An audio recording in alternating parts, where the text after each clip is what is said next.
쿠팡 개인정보 유출 사고를 빙자한 보이스피싱 스미싱이 급증을 하자 금융당국이 소비자 경보를 상향했습니다. 금융감독원은 오늘 쿠팡 개인정보 유출 관련 2차 피해 예방을 위해 소비자 경보 등급을 기존 주의에서 경고로 격상했습니다. 실제 피해 사례가 확인되고 관련 제보가 늘어서 조치를 강화했다는 금감원의 설명입니다.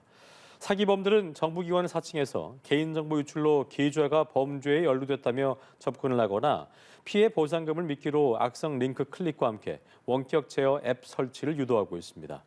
금감원은 공식 기관이 사이트 접속이나 앱 설치를 요구하는 경우는 모두 사기라면서 각별한 주의를 당부했습니다. 쿠팡 개인정보 유출 사고 이후 국민 3분의 2가량이 피싱 의심 사례가 증가했다는 불안감을 느끼고 있는 걸로 조사됐습니다. 사이버 보안 기업 스텔스 솔루션이 엠브레인 리서치에 의뢰해 지난 10일부터 14일까지 최근 3개월 내 온라인 쇼핑을 한 전국 만 20세부터 59세 성인 1,000명을 대상으로 한 설문조사에 따르면 66.9%는 쿠팡 사고 이후 피싱, 스팸 등으로 의심되는 사례가 늘었다고 답했습니다. 하지만 적극 후속 조치에 나서는 비율은 미미한 걸로 나타났습니다. 응답자 28.4%는 특별히 비밀번호를 변경하지 않는다고 했고 모든 쇼핑 사이트의 비밀번호를 변경한다는 응답자는 5.1%에 그쳤습니다. 네, 쿠팡 개인정보 유출 사태 이후에 이를 악용한 보이스피싱 사례가 잇따르는 것으로 파악됐습니다. 경찰은 주의를 당부했는데요. 사기 수법과 주의사항을 송채은 기자가 정리했습니다. 경찰청 전기통신금융사기 통합대응단에 접수된 보이스피싱 사례입니다. 피싱범이 신용카드가 발급됐다며 접근을 합니다. 이에 대해 신용카드를 신청하지 않았다고 답하면 쿠팡 관련 개인정보 유출로 인해 신청하지 않은 카드가 발급된 걸 수도 있다는 설명이 이어집니다. 이후 고객센터에 확인해봐야 한다는 안내가 이어지고 이렇게 연결된 가짜 고객센터에서는 원격 제어 앱 설치를 유도하는 방식입니다. 이외에도 쿠팡 사태와 관련해 주문한 물품 배송이 지연되거나 누락될 수 있다면서 특정 링크에 접속하도록 유도하는 수법도 발견됐습니다. 경찰청은 아직 쿠팡 개인정보 유출로 직접적인 2차 피해 사례는 확인되지 않았지만 새로운 수법으로 추가 피해가 발생할 가능성이 여전하다고 우려했습니다. 실제로 인터넷 카페 등에서는 카드사를 사칭한 보이스피싱 전화를 받았다는 글이 잇따라 올라오고 있습니다. 경찰은 피싱으로 의심되는 번호는 긴급 차단하고 있다며 시민들에게 의심 사례가 들어올 경우 적극 신고해 줄 것을 강조했습니다. 쿠팡 상황을 그대로 옮겨와서 전에 했던 그 수법에 얹는 거예요. 악성 앱을 깔려고 시도하거나 국가기관 등을 사칭을 할 때는 반드시 먼저 보이스피싱을 먼저 의심하시고. 쿠팡도 전화나 문자로 앱 설치를 요구하지 않는다며 출처가 불분명한 링크는 절대 클릭하지 말고 해당 문자는 삭제해달라고 당부했습니다. 연합뉴스TV 송채은입니다. 쿠팡 개인정보 유출 사태와 관련해 피해자 24만 명이 쿠팡에 손해배상을 요구하며 집단소송을 진행하기로 했습니다. 피해자 대리인단은 어제 서울중앙지법에 손해배상 청구 소송을 제기했습니다. 배상액은 피해자 1인당 10만 원씩으로 청구했는데 대리인단은 청구액을 30만 원까지 올릴 계획이라고 밝혔습니다. 이럴 경우 배상 청구액은 700억 원이 넘을 것으로 보이는데 대리인단은 소송 참여자가 더 늘어날 가능성도 있다고 전했습니다.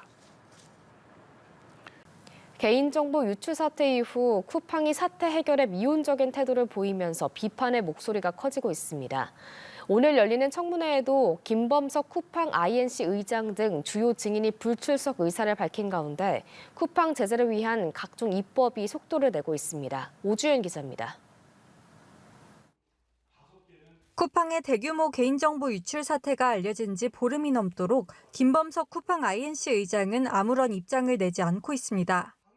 국회 청문회에도 끝내 불출석 통보를 하면서 한국 국민과 국회를 무시하는 처사라는 비판이 거세지고 있습니다. 이런 가운데 쿠팡을 제재하기 위한 법안 마련이 속도를 내고 있습니다. 정치권에서는 배달앱 수수료 상한제 추진에 다시 불이 붙었습니다. 쿠팡이츠와 배달의 민족 같은 배달앱이 영세 자영업자에게 수수료를 부당하게 전가하는 행위를 제재하겠다는 겁니다. 지난 9일 김남근 더불어민주당 의원이 대표 발의한 법안에는 플랫폼이 영세자영업자에게 부당한 수수료를 전가하는 등 부당 행위를 하면 매출액의 최대 10%에 달하는 과징금을 부과할 수 있도록 하는 내용이 담겼습니다. 한미 관세 협상 이후 온라인 플랫폼법 추진에는 힘이 빠진 대신 이번 사태를 계기로 배달앱을 겨냥한 규제를 강화하려는 움직임으로도 해석됩니다. 앞서 이재명 대통령도 쿠팡 사태를 겨냥해 강력한 제재가 필요하다고 강조했습니다. 위반을 밥 먹듯이 하고요. 이런 거 위반해가지고 국민들한테 피해 주고 그러면 엄청난 경제제들 다 당한다. 잘못하면 회사 망한다. 이 생각이 들게 만들어야 됩니다. 국회 정무위는 중대한 개인정보 유출 사고를 낸 기업에 전체 매출액의 최대 10%까지 과징금을 부과할 수 있도록 하는 개인정보보호법 개정안을 이르면 내년 1월 임시국회에서 처리할 전망입니다. 쿠팡 사태를 계기로 집단소송제 도입이 필요하다는 목소리에도 힘이 실리고 있습니다. 연합뉴스TV 오주현입니다. 대규모 개인정보 유출 사태가 터진 쿠팡을 상대로 이용자 2천여 명이 손해배상 청구 소송을 공동으로 제기했습니다. 법무법인 LKB 평사는 오늘 1차 소송 참여자 2,070명을 대리해서 1인당 50만 원의 위자료를 지급하라는 손해배상 소송 소장을 어제 서울중앙지법에 제출했다고 밝혔습니다. 공동소송의 전체 청구 액수는 10억 원 규모입니다. LKB 평사는 다음 주 중에 2차 소송을 제기할 계획이고 다른 로펌도 피해자를 대리해서 잇따라 손해배상 청구 소송을 진행하고 있습니다. 대규모 개인정보 유출 피해를 입은 쿠팡 이용자들이 쿠팡에 상장된 미국에서 징벌적 손해배상을 청구하는 집단 소송에 돌입했습니다. 법무법인 SJKP는 현지 시간 8일 뉴욕 맨해튼 사무실에서 기자회견을 열고 쿠팡 모기업을 상대로 미국 뉴욕 연방법원에 소비자 집단 소송을 제기할 예정이라고 밝혔습니다. 법무법인 측은 쿠팡 본사는 미국에 등록돼 있고 뉴욕 증시에 상장된 미국 기업이라며 미국 사법 시스템의 강력한 칼날로 진상을 규명하고 피해자들에게 실질적인 배상이 이루어지도록 할 거라고 강조했습니다. 미국에서의 소송은 한국과는 별개로 진행되며 상장사의 지배구조 실패와 공시의무 위반을 다루는 데 주력할 방침입니다.